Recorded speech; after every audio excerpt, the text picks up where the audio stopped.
Sir, the Chief Justice was removed from that committee. Why? Why? This is a question, sir. This is a question to the Prime Minister. Why was the Chief Justice removed from the committee?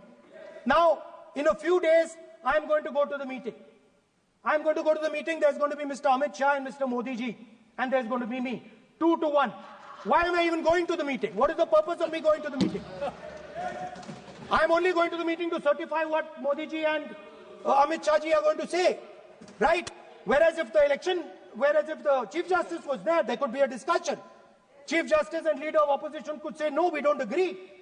So, there seems to be a calculated strategy. Now, just prior to the Lok Sabha, the election commissioner was changed and 2 new election commissioners were placed. Yes.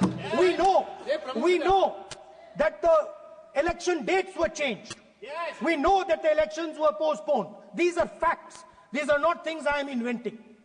So, in order to safeguard this constitution, the entire opposition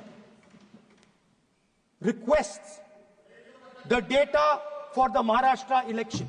We request the data and the electoral voter list for Lok Sabha and the corresponding list for Vidhan Sabha. And I am very confident that the Election Commission will not give us this information.